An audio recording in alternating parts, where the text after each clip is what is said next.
Meghan Markle, fresh off of her dumping by Netflix, they've made no room for error. They're done with her. She is now going to be featured. The billing is it's called Meghan, Duchess of Sussex, her best life retreat. Prince Harry and Meghan Markle are once again proving why they are such a danger to the British royal family as the couple announced a tour of the Commonwealth of Australia. Meghan Markle's getting paid to fly out in the sky-high price of luxury at this retreat in Australia. She's preparing to headline a luxury women's retreat.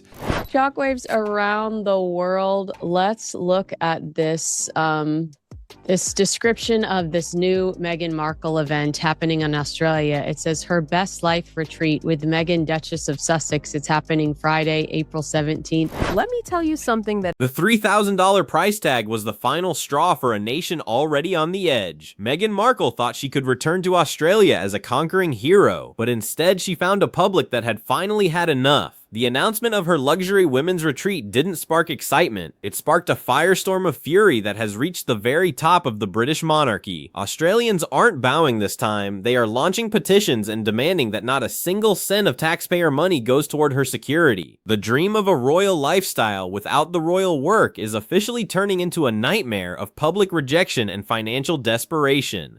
Lady C, let's get into it. It has been announced that none other than Meghan Markle, fresh off of her dumping by Netflix, they've made no room for error. They're done with her.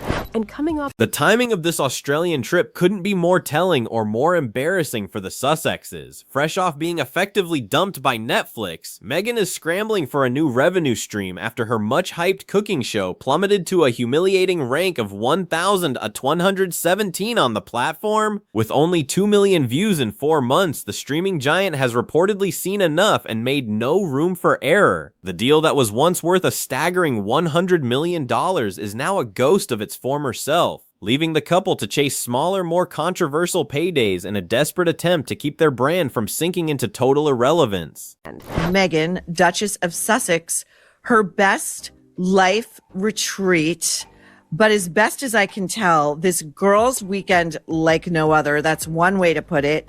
And she is charging women up to The event itself is being billed as her best life retreat, a 3-day luxury experience at Sydney's Intercontinental Hotel. But don't let the glossy brochures fool you. Critics are calling it nothing more than expensive word salad. The promotional copy promises powerful conversations, relaxation, and laughter, but offers very little in the way of substance. It's the quintessential Meghan Markle project, high on aesthetic, low on actual content, and attached to a price tag that most ordinary working women could never dream of affording. It seems the Duchess is betting on her title to carry the weight that her actual resume no longer can. Meghan Markle's getting paid to fly out in the sky-high price of luxury at this retreat in Australia.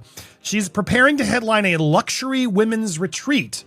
but she made one. Perhaps the most telling sign of the trouble ahead is who refused to be associated with the event. Jackie O. Henderson, one of Australia's most powerful and famous radio stars, reportedly co-owns the company organizing the retreat but was adamant about staying invisible. She refused to put her name on the marketing materials, pushing her business partner into the spotlight instead. When the most connected woman in Australian media doesn't want her brand touching yours, you know there's a massive problem. It's a silent but deafening vote of no confidence from the very people Meghan needs to win over to make this venture a success. They've recruited Meghan to lead the event, which will focus on powerful conversations, relaxation, laughter, and unforgettable experiences. For those willing to shell out the premium package price of over $3,200, the rewards are surprisingly thin. The highlight isn't a private meeting or a mentorship session, it's a group photo. Critics are likening it to a high-priced school picture day where the Duchess stands in the center while the paying guests are arrayed around her like props. Branding experts are baffled by the move, noting that it creates a massive barrier between Meghan and the very people she claims to be empowering. It's a pay-to-play scheme that feels more like a celebrity meet and greet than a genuine effort to connect with the community. Charles needs to take the ultimate step that he seems so reluctant to do, which is strip them of not only their titles, but places in the line of succession. Because Harry and Meghan are doing this not because they have anything to offer the people of Australia. Even more shocking are reports that Meghan wasn't even invited to headline this event in the first place. Sources suggest she inserted herself into the lineup through her longtime fixer and Soho House insider, Marcus Anderson. Instead of being sought after by Australian organizers, it appears she went to them, leveraging her connections to create a platform for herself. This desperate maneuver suggests that the phone has stopped ringing in Hollywood and London alike. If you have to engineer your own invitations to luxury retreats, the narrative of being a high-demand global icon begins to crumble under the weight of reality. If you read the copy carefully, an event that promises a lot of word salad that sounds very Meghan Markle, quote, powerful conversations, relaxation, laughter, and unforgettable experiences, including a quote, in-person conversation with Meghan. I don't know what that means. That is vague. It's organized. Australia hasn't forgotten the last time the Sussexes graced their shores in 2018. While the world saw a successful royal tour, the behind-the-scenes accounts told a much darker story. Multiple sources reported that Meghan turned to a staff member during a royal walkabout and complained that she couldn't believe she wasn't getting paid for it. That single comment has lived on in the Australian consciousness, painting a picture of someone who views public service as a transactional burden rather than a privilege. Now that she is returning specifically to get paid, the irony is not lost on a public that feels deeply insulted. Podcast host Jackie O and Gemma O, O'Neill and O. Henderson, whatever, never heard of these people. They've recruited Meghan to lead the event, which will focus on powerful conversations, relaxation, laughter, and unforgettable experiences. The woman who runs The allegations from that 2018 trip go even deeper, involving claims of appalling behavior toward local staff. Reports from Government House at the time described tea being thrown at employees and demands that entire residences be cleared just for her and Harry. There were even accounts of the Duchess allegedly screaming at the wife of the Governor General. These stories have resurfaced with a vengeance as the April trip approaches, fueling a sense of dread among those who remember the chaos. Australians are known for their no-nonsense attitude, and they have very little patience for what they perceive as elitist tantrums. Critics are raising eyebrows, though, over the price tag, questioning the motive behind the Duchess's latest venture. Are you sitting down for this? If you haven't already seen this story, I hope you are sitting down. Get ready. She is planning to headline a woman's retreat in Australia for the podcast Her Best Life. Attendees can become part of the VIP experience for roughly $2,288 or lock down early bird tickets for $1,900.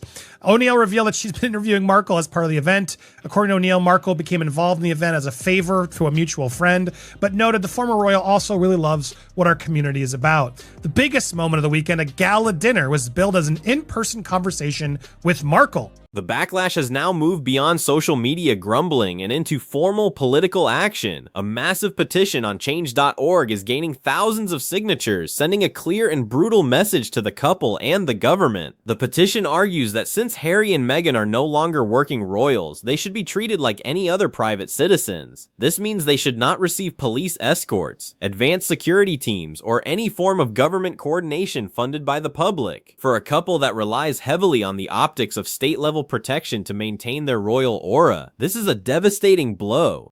One can also purchase a VIP experience, which includes, quote, seating at a table in front 2 rows for the gala dinner with Meghan, Duchess of Sussex. Never forget, I don't know what that means. As well as a group photo with the Duchess of Sussex, which I guarantee is going to be a class photo. That everyone who spends approximately $2,300 US. Meghan will be in the center. Everyone else will be arrayed. It'll be a one-shot deal. Off you go. That's as close as she is getting to the unwashed masses who are going to pay for this. This financial pushback comes at a time when Australians are struggling through one of the worst cost of living crises in the country's history. The idea of taxpayer money being used to secure a private for-profit luxury retreat where tickets cost thousands of dollars is causing genuine outrage. One local resident pointed out that $3,000 is what a typical family spends on a 4-week holiday, yet Meghan wants it for a single group photo. The optics are disastrous, making the couple appear completely out of touch with the reality of the people they are trying to sell their best life brand to. One royal expert said the event offers a rare glimpse to see a more personal side of the Duchess. Feel this is a wonderful opportunity for guests to meet a royal with a genuine heart and for Meghan to relax and be with people who wish to listen to her thoughts on life. Ian Pelmer Turner told Fox News, I have always said she's a very underrated in some quarters and has to have battle through all the adversities to survive and thrive, highlighting her long-standing commitment to service and blah, blah, blah. All right, I can't even take this seriously. While Meghan is busy in Sydney, Prince Harry is planning his own solo venture in Melbourne. He's set to be the keynote speaker at a workplace mental health summit where he is reportedly charging a fee of $50,000. The contrast between their separate schedules is raising eyebrows, with royal commentators asking if this is a simple logistical necessity or a sign of a deeper professional split. They are being sold as a joint force, yet they are appearing in different cities for different audiences, chasing separate paychecks. The united front that defined the early years of their marriage is looking increasingly fractured. Going to Australia, really making this seem like another attempt at a cosplay royal tour on such close, in a country so closely connected to the monarchy, should be very, very disturbing to those working in Buckingham Palace right now. Because back in 2020, Harry and Meghan, when they announced Brexit 6 years ago. Harry's participation in the mental health summit has drawn its own share of intense criticism. He is set to lecture industry leaders and professionals on how to build psychologically safe workplaces, a move that many find laughably hypocritical. This is the same man who admitted on global television that he was too embarrassed to seek help when his own wife was in a mental health crisis. Now he is positioning himself as an expert for hire, charging 5 figures to tell others how to manage the very issues he struggled to handle in his own home. The internet has been less than kind about the contradiction. Their team says that the couple will participate in some private events, business activities, philanthropic engagements during their visit. Now, this trip is expected to include stops in major cities like Sydney and Melbourne. But this announcement has sparked some pushback from the citizens of Australia. They are not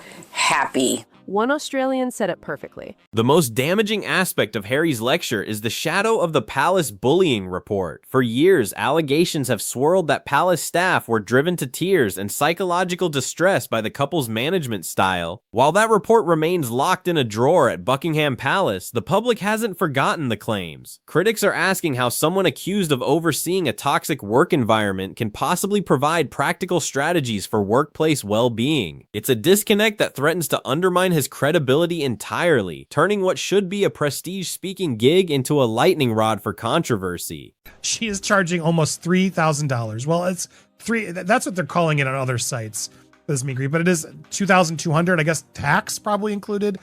To the fact that she's charging from $2,000 to $3,000 to come meet her in Australia is shocking to me. I mean, it's not shocking because she doesn't ever surprise me with her insane attempts to make money, but I'm just floored by it, just disgusted by it. For a photo and a conversation to listen to a live podcast, who on earth is going to pay that kind of money?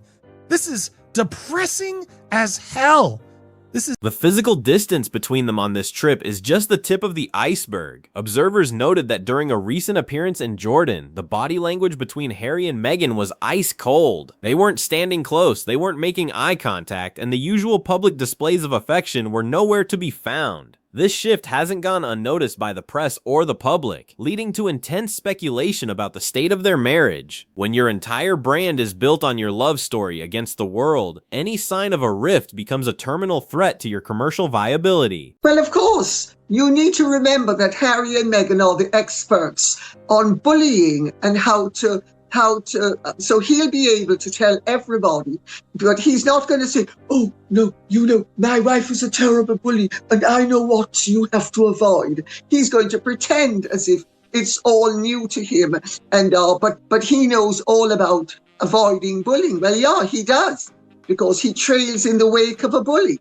The internet The reality is that this Australia trip looks less like a humanitarian mission and more like a desperate cash grab. Their financial overhead is rumored to be enormous, with a massive Montecito mortgage and a security detail that cost millions annually. As the big money deals with Spotify and Netflix dry up, the pressure to maintain their lifestyle is reaching a breaking point. Charging thousands for photos and $50,000 for speeches suggests that the couple is moving into the celebrity circuit out of necessity rather than choice. The fall from royal grace to the paid speaker circuit has been vertical and swift.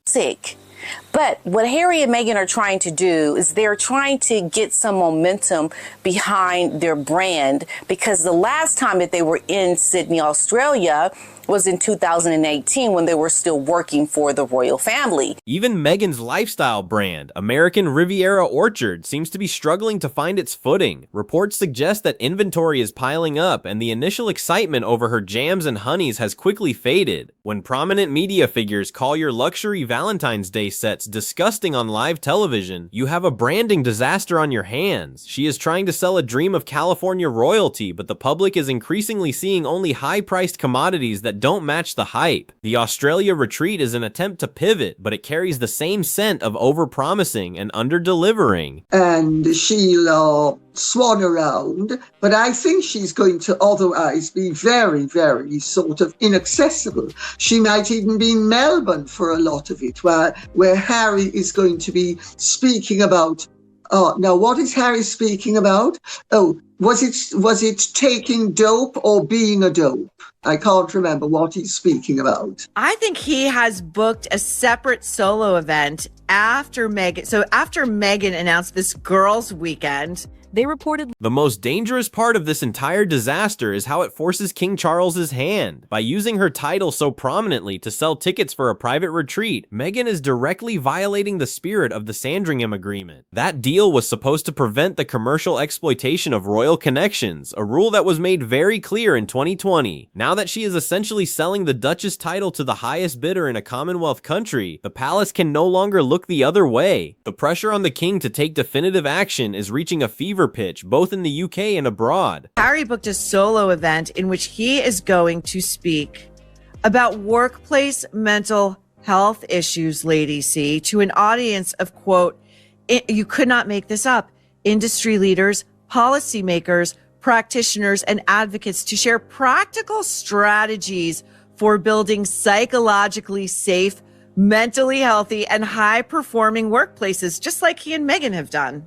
And now we get to the part. King Charles is currently facing a perfect storm of scandals, from the ongoing fallout surrounding Prince Andrew to the constant headaches provided by the Sussexes. Royal biographers suggest that the palace is now looking at sweeping reforms that would deal with both problems at once. The plan involves stripping titles from any royals who are no longer active, working members of the firm. If Charles moves forward with this, Harry and Meghan would lose the very thing that makes them marketable. Without the titles, they are just another celebrity couple in a crowded market, and that is a terrifying prospect for their bottom line. Then Meghan's being positioned as the headline attraction at this luxury women's retreat at the Intercontinental Sydney in Coogee Beach, where guests are paying for an intimate dinner and conversation with her, while promotional materials highlight everything from her acting career on Suits to her podcast, through her work with Archewell Philanthropies, which is that even a thing still?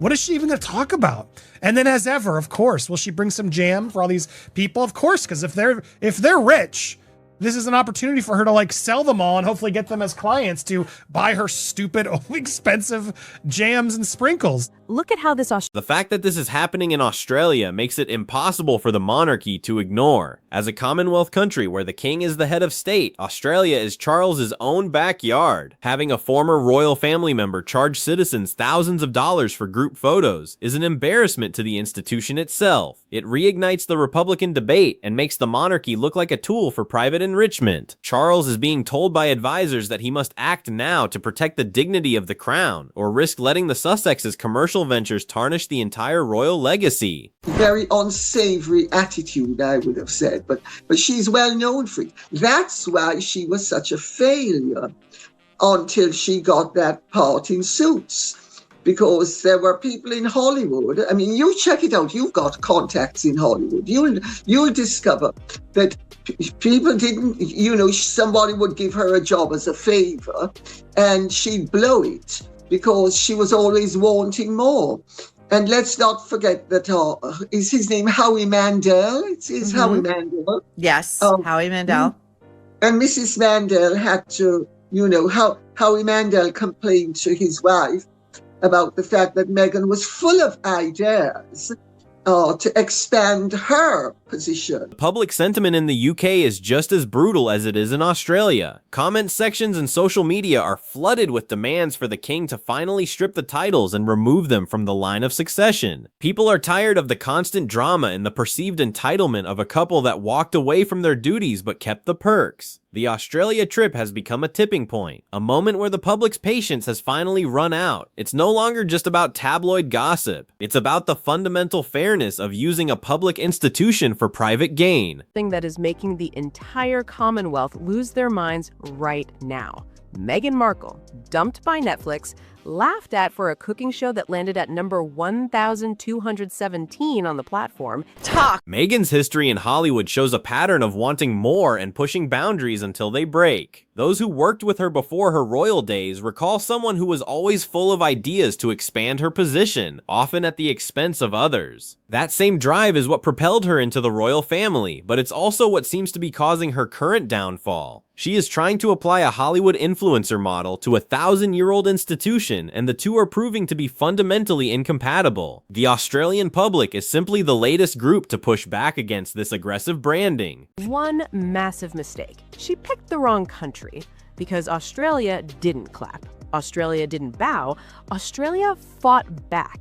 As April approaches, the Sussexes are facing a reception unlike any they have experienced before. There will be no euphoric crowds or sense of a fresh start this time. Instead, they will land in a country that is watching them with a skeptical, even hostile eye. The goodwill they once had has been spent on tell-all books, documentary series, and failed business ventures. They are arriving not as beloved figures, but as controversial celebrities trying to fix a broken brand. Australia is a tough, blunt, and no-nonsense place, and it is about to give them the reality check they have been avoiding for years. And now, a formal demand to strip her royal title has landed directly on King Charles's desk.